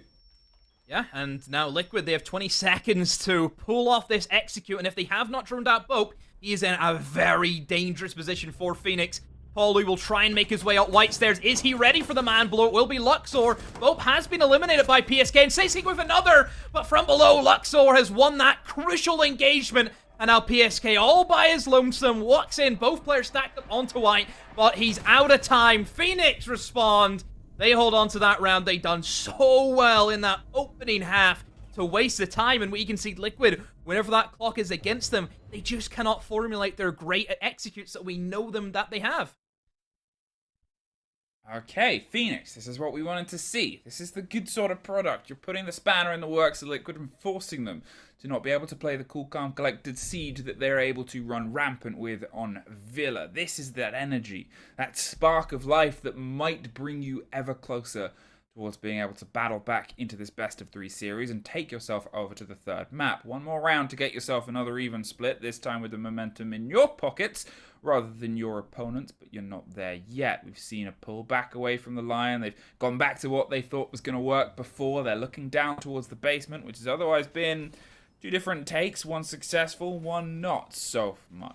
What are we going to see this time from Liquid? Yeah, Liquid, have to be careful. I think this now new aggression from the defense from Phoenix is working against Liquid extremely well. Don't know if Liquid were a little bit too comfortable. A little bit of overconfidence perhaps setting in, Luke? It's always that risk, isn't it? It's always that, I guess, thought pattern of they are comfy. And as I said, I expect them to step up. I don't, this isn't gonna suddenly turn into the Fenix show because Fenix have started being able to do some spawn peaks and get some early aggression. Liquid aren't the team to be like, what do we do to this? They're a team to go, this is what we're suffering. What do we do to fix this? We've already seen them try a line, didn't quite work. Okay, let's keep changing things. Let's keep adapting things. One more round before they head over. They're gonna step up, and that's why I sort of said Fenix. They've got to expect that. You've got to try and stay ahead of that bell curve. Look at Fenix on their Villa defense. Very passive. Let Liquid run the show. Now they've completely. You could say they've morphed out of that phase, couldn't you? Couldn't you, Fluke? You could say that. One could say that. One could say that. But yeah, I think Fenix have done exactly what they need to. Don't give Liquid that freedom. Shut them down early. Eliminate that momentum. Like we said, you give Liquid just a sniff, and they're straight into it. So, yeah, always have to be careful against a team like Liquid, and Fenix are doing that extremely well at the moment. This is a big round. Fenix, I think they need this. If Liquid go 4-2, and then Liquid get that defense, looking scary for Fenix. Wow, they're going back to their freezer control for now. They're steadily shepherding and pushing the players of Fenix back into these uncomfortable situations. They haven't gone to buy it back just yet, but we've also got to compare this to how Fenix held this the first time, where they were already all the way back. They didn't even try and get aggressive up to the point that they had already slipped their way through. They've done enough to make Liquid have a bit of caution in their approach. They're trying to get their hold all the way from the top here, but it started to fall apart with the drive of Sexy Cake down. The drone ahead of them led to that opening double that otherwise started to paint a pretty depressing picture of how this might go for the Mexican side. Here, though, different hold, different style, different positionings, different results. Time will tell. Good. Running around, opening up the hatches. Looks to be a laundry freezer take for them. So clearing out freezer should be, I think, pretty simple. You can see there's only one player behind the locker inside of freezer, which is going to be dealt with, I think, very swiftly. There's nades on the side of Liquid. They can easily rotate Palu into position. They can burn out any ADSs, any Wamai discs that may be there, and get a simple nade kill. Actually going to rotate Palu down towards main stairs, maybe looking for a deep nade in towards the corridor, perhaps. But Fenix, they've all dropped off, and dropped off, I think, very early. But then again, there is 35 seconds, and Liquid, they have to move quick. This is a difficult execute to go for, and they have to rely very, very heavily on whoever is planting a diffuser. Well, there's the swing round. There's the first. Does not go their way, and it's back and forth. But Bope is the last one standing in a freezer fight that otherwise entirely went away from the Moringa. On the back stairs, gets one more, but it's a spray down in the middle of 2 versus 2 with less than 20 seconds left. They've really got to try and find a little bit more solidity, so they drive themselves around in the close fight, find the first, entirely blinded the second. Bope, one more, just one left to go, and he finds it, Fenix! Ring around the rosies, but Fenix is the one left flying. I'm telling you about Bope. What did I say? That is pretty good. Yes. Very. He said more than that. Very impressive. He's great. He is. I think you put him in that position where his back's up against the wall, and he'll just flip over you. He really will. He'll just do, one of those cool running off the wall backflips. That's what he does. That was pretty good. Mm-hmm. Big round for Fenix. Even split now.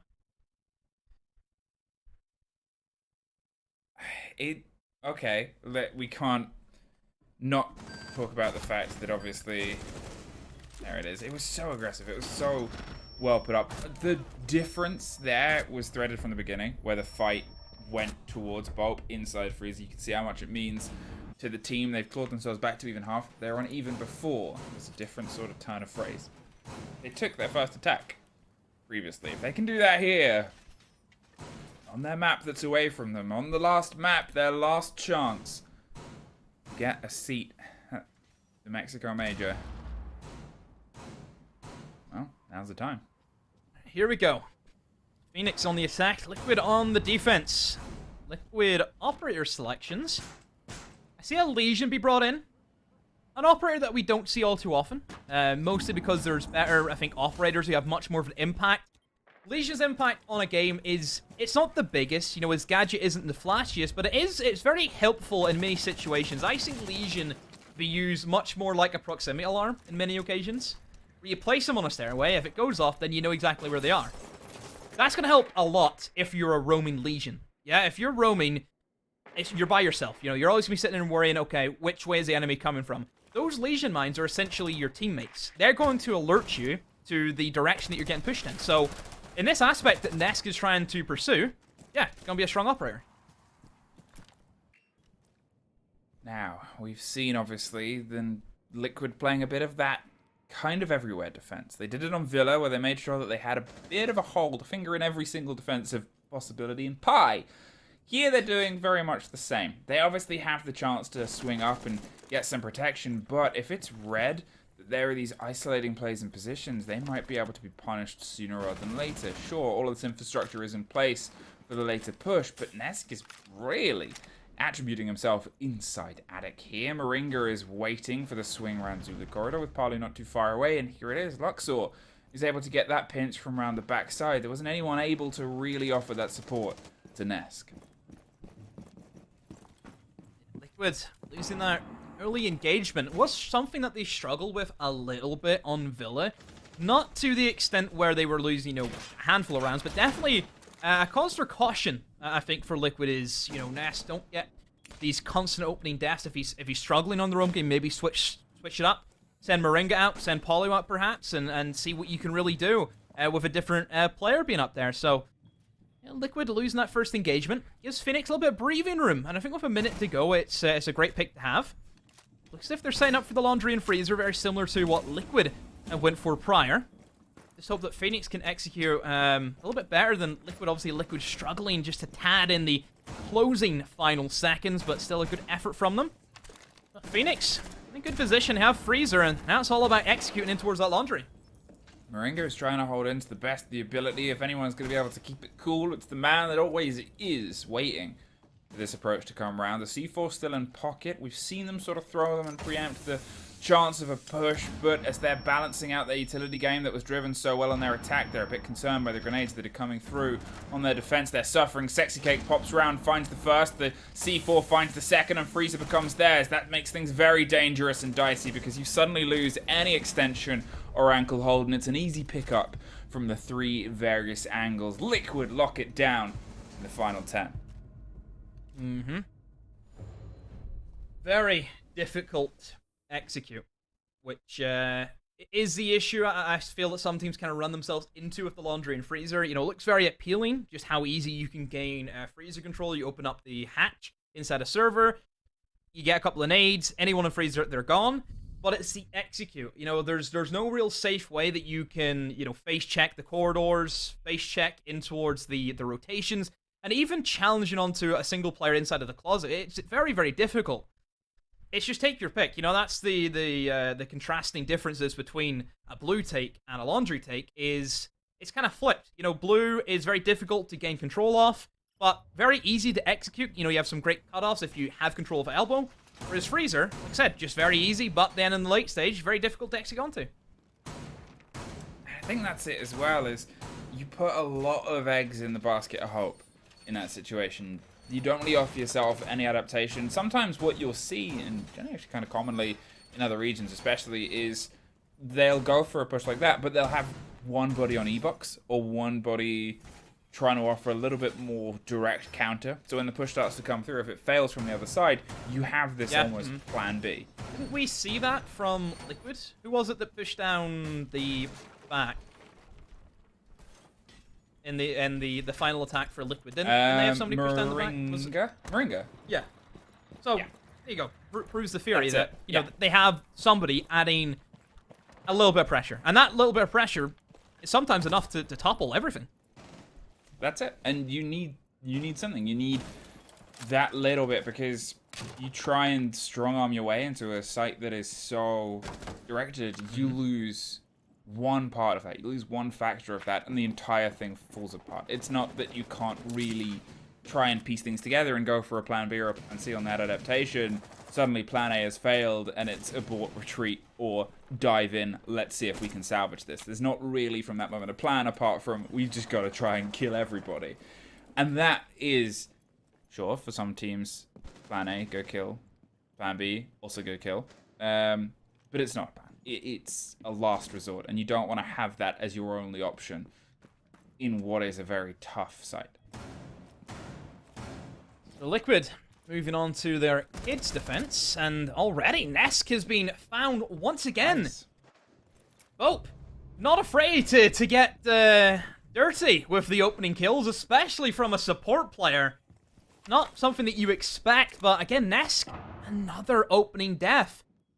You know, you die once, sure. You die twice, okay, but, you know, now it's like, you know, third or fourth time where he's consistently dying first.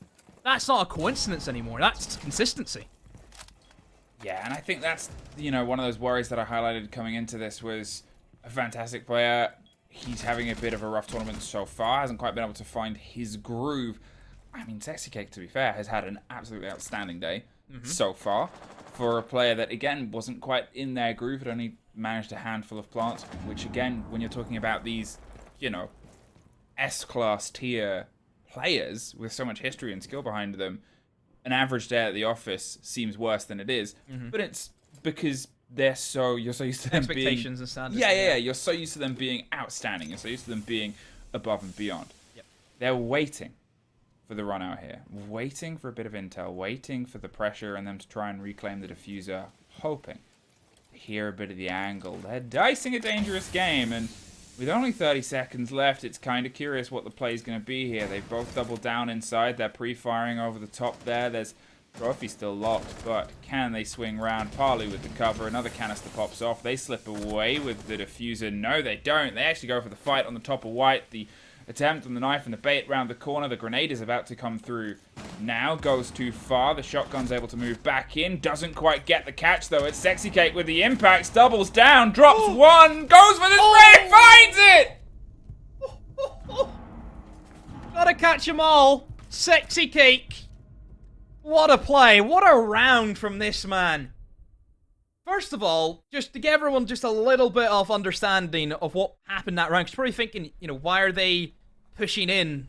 You know, why are they holding bedroom? Why are they pushing in from the bomb site into the trophy? It's diffuser was actually picked off very, very early on inside of that round, and from there, Liquid, they decided to just solo hold the diffuser. They gave up complete control of bomb site, and they just held the diffuser as long as they could. They had an outside camera from Sexy Cake, which was able to give them information if anyone repelled up to bedroom. And from there, it was very easy. All they had to do was hold one door, and they did just that. So Liquid, like I said, you give them anything, Fluke, and they will capitalize on it. One mistake, and that's it. Oh, it is just that moment there where you highlight him at the beginning and you say, well, this player's not having great today, but this player sure is. And then they go, oh yeah, I am. You talk about great players. The confidence in that moment and the clarity in the game sense to put the gun down and double down with the impacts. Because it wasn't even that he just threw one. He threw one, saw the push coming from Trophy, and then opted to throw the second. Like, immediately. He had his plan, his idea, and it worked. And just great to see. As a non-biased fan of the game, that is one of those moments that just, when you're seeing a player like that play, it's like, oh yeah, this is.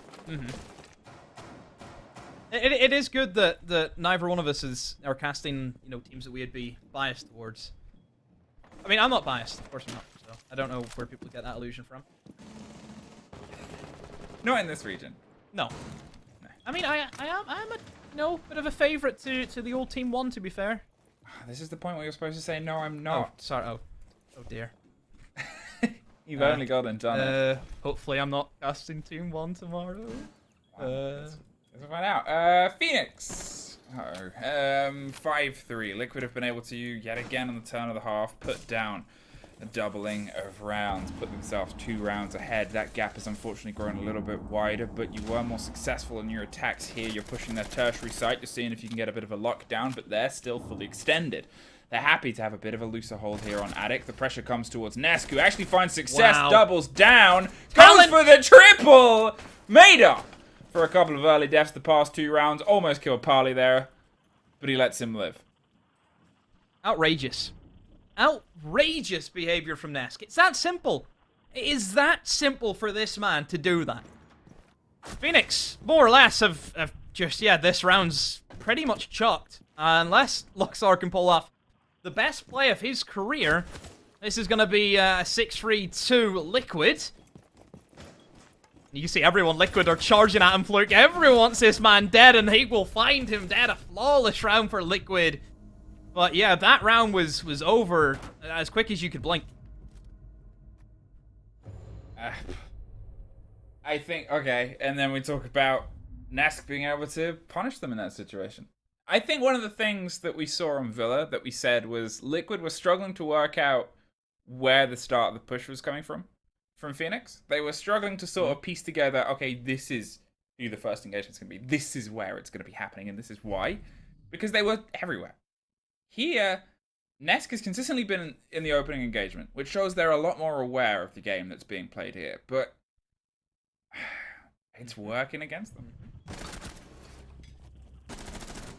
mean, Nesk just utter talent. The fact that he can do that is just incredible. You know, you think of Brazil and the best player in Brazil, it's Nesk. It is. You can't argue against that. Nesk has been the best product of the system, and yeah, just every time I watch him, he just does something more insane. And you usually think like Nesk is fairly old in terms of, you know, competitive average age. Player. But it seems to be he's getting better as time goes on. You know? Yeah. I mean, it's a classic player. It's again, if we're going to talk about Sexcake being a joy to watch, so is Nesk. But then, who isn't on this Liquid team? Mm-hmm. It's a team of greats. It's a team of names that are tied so intrinsically with Siege Esports, with Siege as a game, with Siege as a competitive thing, not only as representatives of the region, but of the game itself. Is, if you want people to sort of get into the game that have never watched any esports, regardless of where they're from, you could say, well, watch Let's Kick play, watch Nesk play, watch Parley play, watch any of them play. And you're like, oh yeah, these guys are pretty good. Yeah. I think that's an understatement as well. Just yeah, that's me. Yeah. Liquid. The pressure being applied in towards tower, and a nade will be tossed at PSK, but just a bit of shrapnel takes chip damage, but quick enough moves off. Although, opening death for him as the kill goes in favor of Fenix. We're seeing this roam game towards kids, and it is always strange for me personally to see, you know, kind of kids roam on a basement. Because for me, it feels like kids is like very far away from like if someone's going for a blue take. This is what I sort of talked about before, where if there's anything that I've seen as a bit of a change on this map, is an extension where they'll have E-Box open, they'll sort of play a little bit wider. You don't see it this dedicated, this far out, but it's Team Liquid on match point. That's like to what you're describing with the whole meeting hold where you reinforce and open up hatch. That's like doing that, but extreme. You know, it's yeah. It's doing that and then going, but also, why don't we hold even further? Moringa went for a really ballsy C4 there. Luxor's there to sort of punish them. Nesk is able to fill that mantle and replace. Parlu's gone in the meantime. PSK is trying to keep the pressure on the backstairs behind the pillar, but the rotation is concernably cut off by, I believe, E-Box being open at this point. They're instead going to see if they can dance a bit dangerously. Pre-fires through the barricade, almost massively rewarded for it. PSK gets baited out by the Iana clone, and that's great information to gain. They know exactly where PSK is, and he's between a rock and a hard place. That is not a favorable position for him. Sexy Cake all left by himself to hold down that laundry take. Nest trying to assist in towards Freezer. Sexy Cake now rotates over, and Liquid, they cannot sit safe. There is great pressure being applied from, obviously, these backstairs in towards Bluey, in towards Freezer, and Liquid spread themselves very, very thin. PSK with a great swing eliminates Zig and runs straight up the staircase to try and apply pressure towards Freezer. Boat will find one, and Pixie eliminates PSK, and now Nesk has to go huge. Finds one kill, but 3 more to find. Into blue they go. A quick swing from Pillar. Nesk, can you win that? Yes, you can. Takes a bit of damage, but this is certainly winnable. Nomad charges will be deployed. Nesk, that's an easy one for him to get rid of, but just holds it, waits for it, and peeks it now, and that's going to be a fuser stopped. Bope has been down, and Nesk, oh my word! Phenomenal from Nesk. The Terminator is revitalized. Liquid stomp their way past Oregon, secure their spot into the major.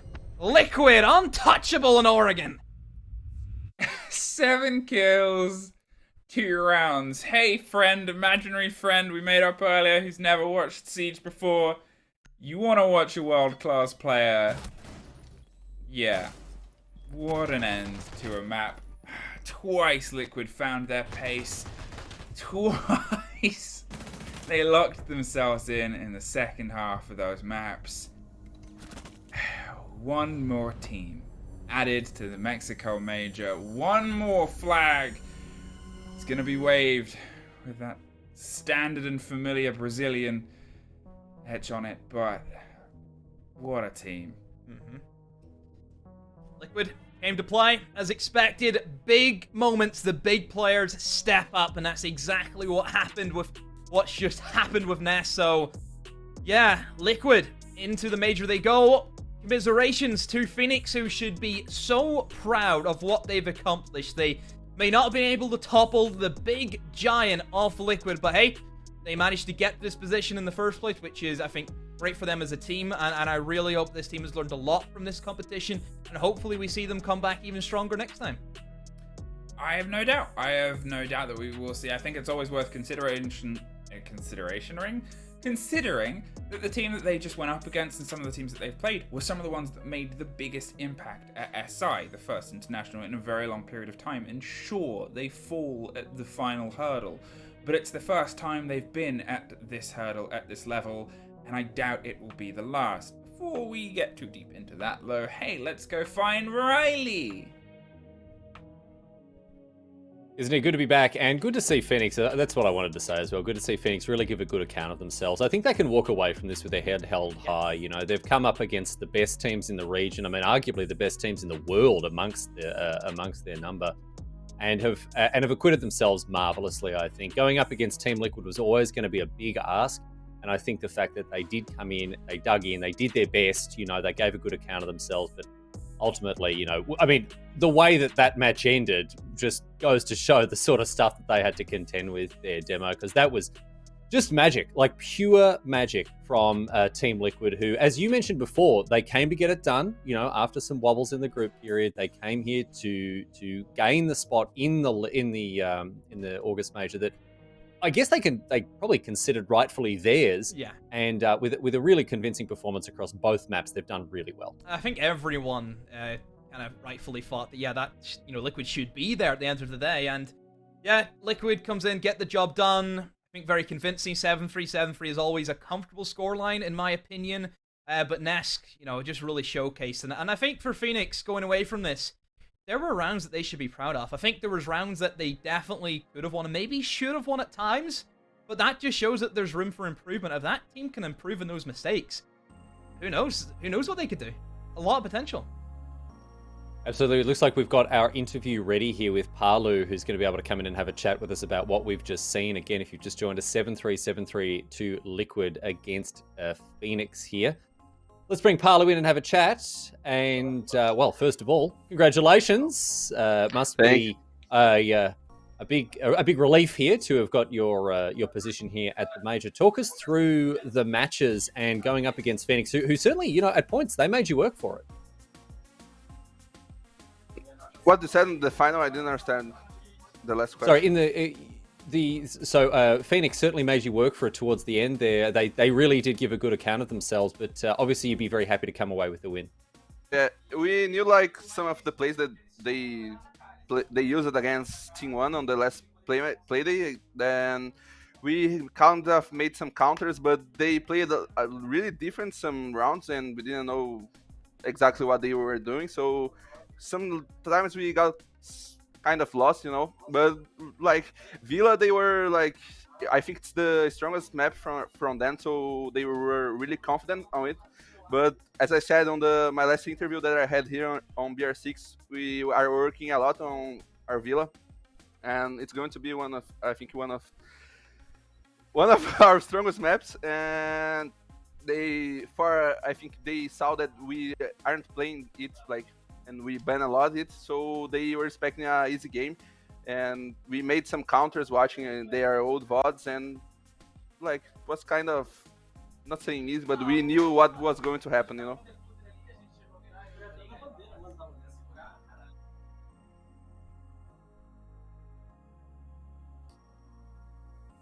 Well, yeah, I mean, good to hear that you came prepared, certainly, and well done on a job well done there. A lot of us were expecting Team Liquid to sort of get that slot. Did you consider it to be yours? Did you consider your spot in the league in the major to be all wrapped up, or were you a bit worried that it might slip through your fingers?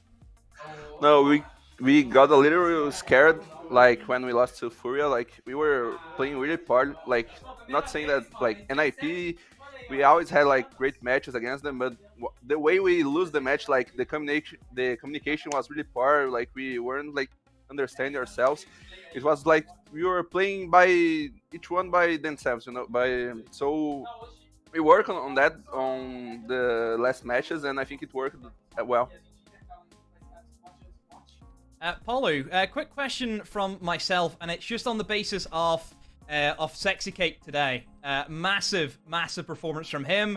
Probably one of the best series we've seen him have in quite a while. I mean, what is it about Sexy Cake? I think he's definitely changed from what we've seen him invite. Yeah, I can say like he was doing his stuff. Like he sometimes have some reads of little plays he can do, and he got a lot of gaps on their defenses, and he just like made it what happened. I don't know. I didn't even see most of them because I play sometimes really away from him. Now that we have more of our Latin America teams locked in, do you think it's going to be another showing like it was SI? Your region, it was pretty good at SI, and do you think it's going to be another Brazil showdown all over the boards?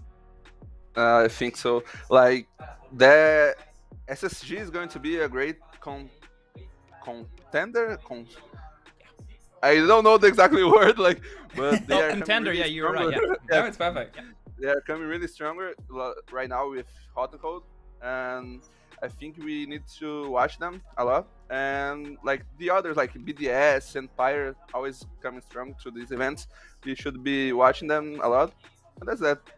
Just making sure we do what we worked on the invitational. We had like a hard job. Like we went through a lot of ups and downs. How can I say?